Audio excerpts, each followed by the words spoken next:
Hello, my friends.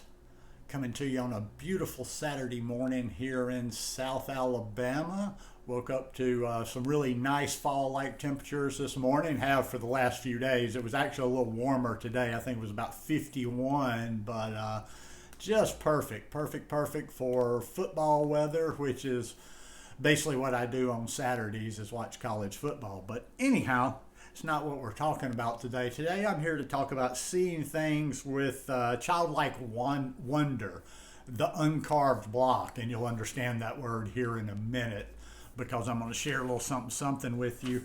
I stumbled across a quote a couple of days ago, and it was from the book. Somebody mentioned this recently when I was doing some of my talks. It's the Tao of Pooh by Benjamin Hoff. And I stumbled across a quote that just resonated for me, and then after that I did a couple of searches on Google, and I came up with an article that was just nice to go with the thought.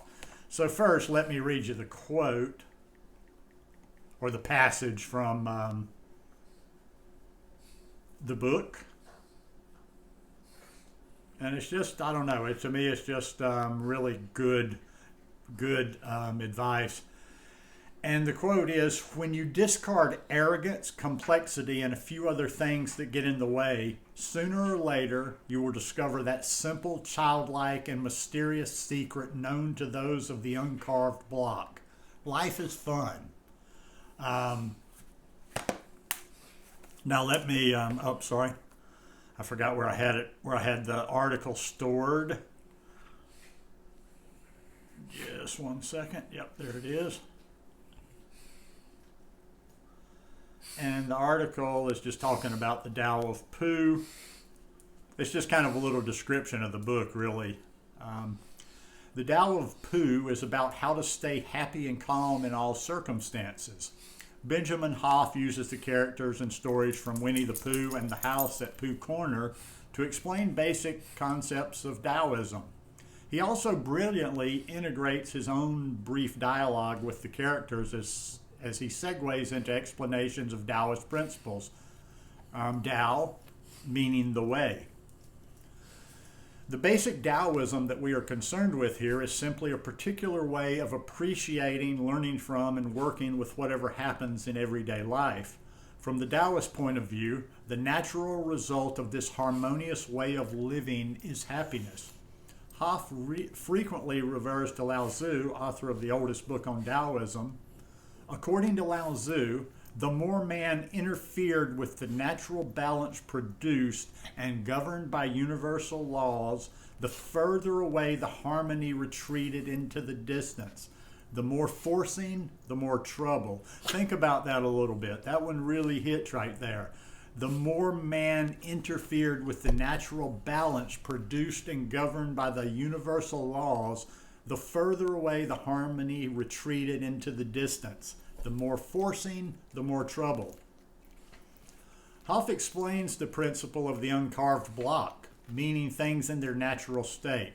From the state of the uncarved block comes the ability to enjoy the simple and the quiet, the natural and the plain.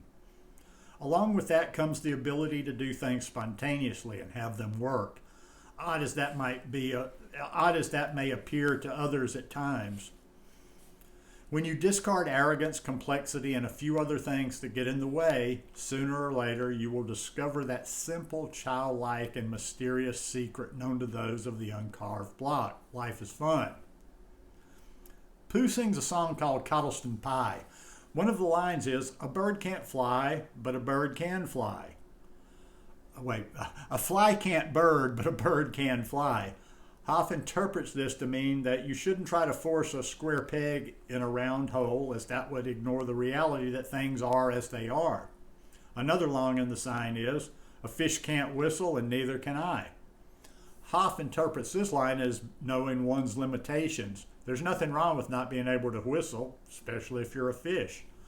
But there can be lots of things wrong with blindly trying to do what you aren't designed for.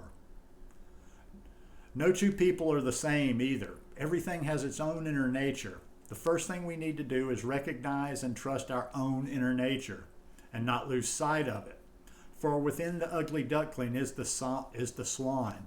Inside the bouncy tigger is the rescuer who knows the way. And in each of us is something special and that we need to keep.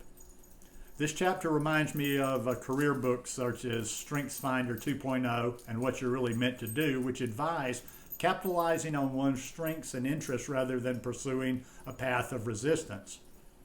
In a chapter titled The Pooh Way, Hoff explains woo-wee, which means without meddlesome, combative, or egotistical effort. The efficiency of woo-wee is like that of water flowing over and around the rocks in its paths, not the mechanical straight line approach that usually ends up short-circuiting natural laws, but one that evolves from an inner sensitivity to the natural rhythm of things. When we learn to work with our inner nature and with the natural laws operating around us, we reach the level of woo-wee. Then we work with the natural order of things and operate on the principle of minimal effort. Mistakes are made or imagined by man, the creature with the overloaded brain who separates himself from the supporting network of natural laws by interfering and trying too hard. Winnie the Pooh is a bear of very little brain. While the clear mind listens to a bird singing, the stuffed full of knowledge and cleverness mind knows what kind of bird is singing. It's rather significant that Pooh, rather than the thinkers Rabbit, Owl, or Eeyore, is the true hero of Winnie the Pooh and the house at Pooh Corner. Pooh doesn't overcomplicate things. Lao Tzu wrote, "To attain knowledge, add things every day. To attain wisdom, remove things every day." I was surprised to see Henry David Thoreau quoted in this book. What does a 19th century New Englander have to do with Taoism? With a bit of context, there is actually an interesting parallel. Hoff writes, "The Taoists tended to see Confucianist scholars as busy ants, spoiling the picnic of life. Thoreau actually said something very similar. Still we live meanly, like ants. Our life is frittered away by detail. Simplify, simplify, simplify." One day Rabbit went to visit Christopher Robin and he found a note saying, "Gone out, Backson, busy, Backson, CR." Hoff uses busy Backson as a metaphor for one who is constantly busy with a frantic schedule. Let's put it this way.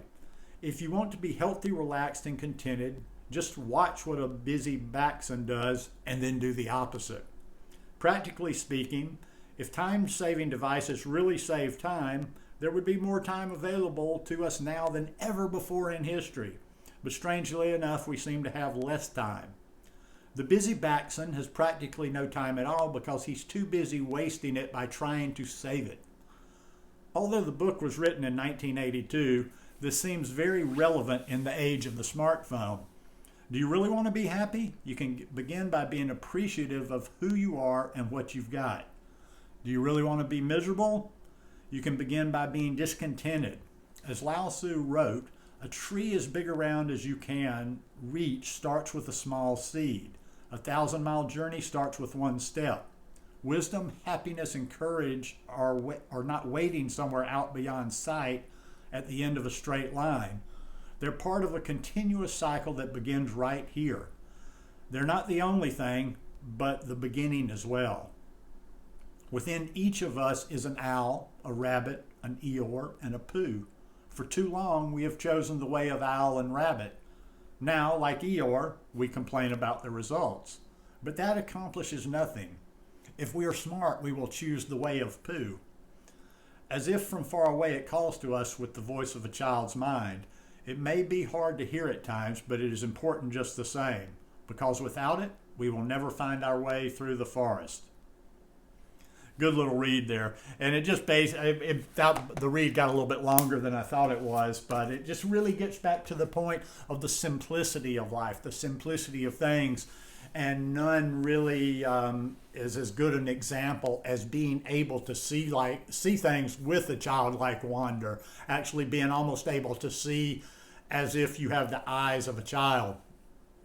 I was out in the park yesterday, and normally when I'm walking, I have my earphones in and I'm listening to a podcast or something, and I'm just distracted and really just kind of walking on autopilot. But yesterday I put some very sound-based, sound healing type music on, and I just walked with the park in a different way. I didn't really focus on my breathing, but I did kind of start, just get my breathing equalized.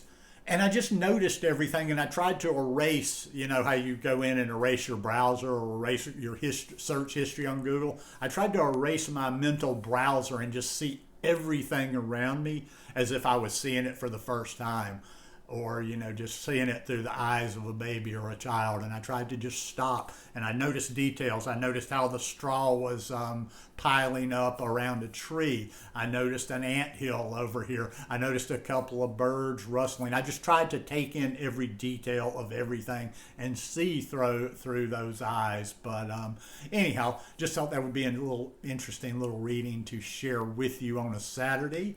Hope you enjoyed that. If you like it, please give me a thumbs up. Have a beautiful rest of your weekend. And I might do another one of these talks tomorrow, so we'll see. If not, I'll probably see you on Monday or Tuesday. Peace.